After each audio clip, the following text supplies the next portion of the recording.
Дзень библиотек Брестская областная библиотека провела у коле сяброў, а их немало. Штогод установу наведваюць каля 48 тысяч чытачоў. С ходом часу меняется и формат, на больш интерактивный. Библиотека сегодня позиционируется как информационный и социокультурный центр. И, наверное, вот этой социокультурной деятельности все-таки у нас на сегодня больше немножко, чем информационной.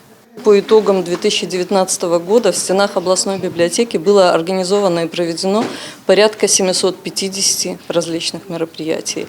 Это и начиная от самой простой небольшой книжной выставки и заканчивая большими значимыми проектами. Прошлый год, конечно, это был тысячелетие нашего любимого города. В целом библиотека давно работает над международным проектом «Берестейские книгосборы». Для гостей и перший литературный подарунок – выстава с фонда рэдкай книги. На полицах выдание вядомых белорусских классиков, славутых земляков – Рыгора Барадуліна, Максима Танка, Геннадия Бураўкіна и за автографами авторов. Далее подорожу по сторонках книг на театральных подмурках и лекция об истории музыки. Библиотечные, естественно, источники, они очень важны. И я отдаю огромное и придаю большое значение в своей работе именно библиотечным источникам. Мы по маленьким крупицам собираем вот эту нашу историю, которая была покрыта какой-то такой зоной забвения, я бы сказала. Это очень жаль. И хорошо, что это происходит сейчас. Областная библиотека хутка адзначыць 80-гадовы юбилей. До гэтай даты тут презентовали новый проект.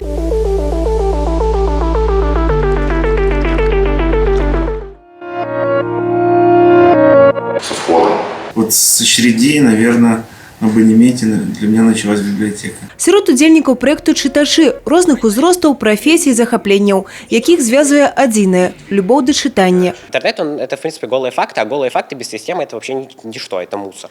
Библиотека дает систему какую-то, потому что ты можешь взять, условно говоря, определенную подборку литературы, это прочитать, у тебя уже есть какая-то система представления обо всем. Нам нужно было придумать что-то интересное, нестандартное, что-то новое к юбилею библиотеки.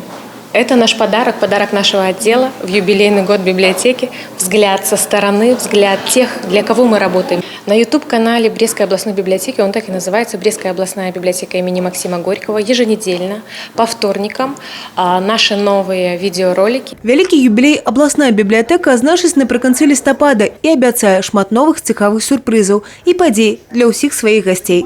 Евгений Мороз, Тыгран Акопян, телерадиокомпания «Брест».